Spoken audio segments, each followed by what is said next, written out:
Exode au chapitre 36. Betsaléel, Oholiab et tous les hommes habiles, en qui l'Éternel avait mis de la sagesse et de l'intelligence, pour savoir et pour faire, exécutèrent les ouvrages destinés au service du sanctuaire, selon tout ce que l'Éternel avait ordonné.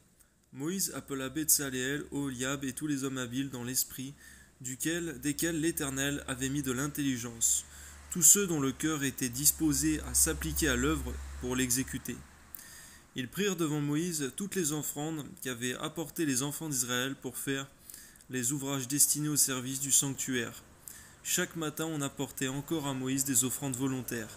Alors tous les hommes habiles occupés à tous les travaux du sanctuaire quittèrent chacun l'ouvrage qu'il faisait et vinrent dire à Moïse: le peuple apporte beaucoup plus qu'il ne faut pour exécuter les ouvrages que l'Éternel a ordonné de faire.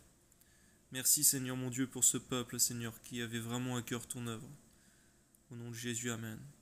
Moïse fit publier dans le camp que personne, homme ou femme, ne s'occupa plus d'offrandes pour le sanctuaire. On empêcha ainsi le peuple d'en apporter.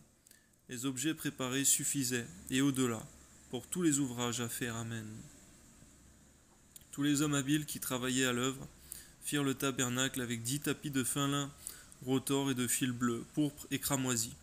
On y représenta des chérubins artistement travaillés. La longueur d'un tapis était de 28 coudées, et la largeur d'un tapis était de 4 coudées. La mesure était la même pour tous les tapis. 5 de ces tapis furent joints ensemble, les 5 autres furent aussi joints ensemble. On fit des lacets bleus au bord du tapis terminant le premier assemblage. On fit de même au bord du tapis terminant le second assemblage. On mit 50 lacets au premier tapis et l'on mit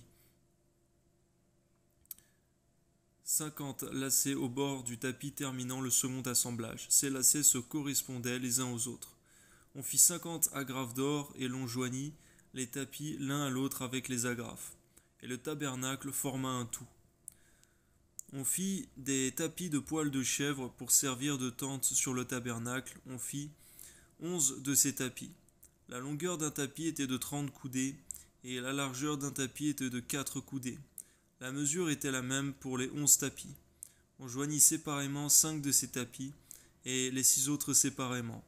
On mit 50 lacets au bord du tapis terminant un assemblage et l'on mit 50 lacets au bord du tapis du second assemblage.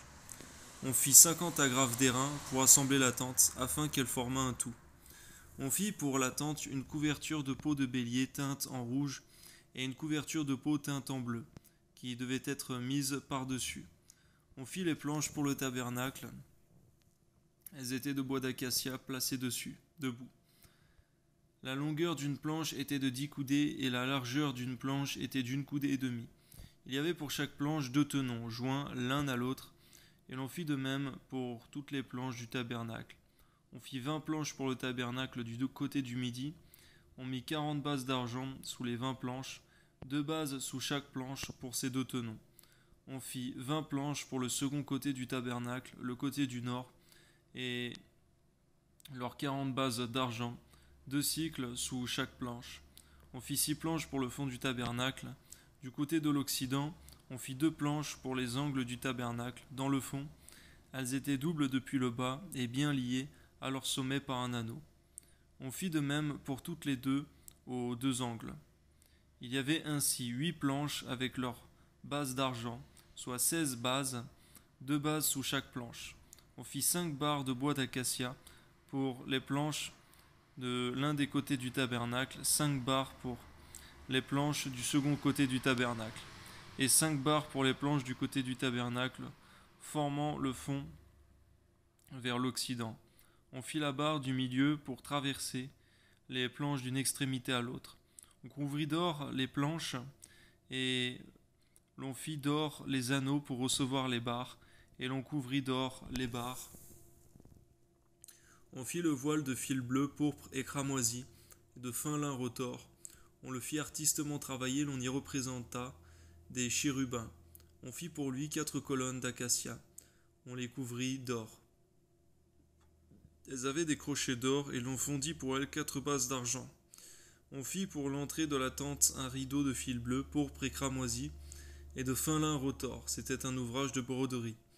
On fit ces 5 colonnes et leurs crochets, et l'on couvrit d'or leurs chapiteaux et leurs tringles. Leurs 5 bases étaient d'airain. Amen.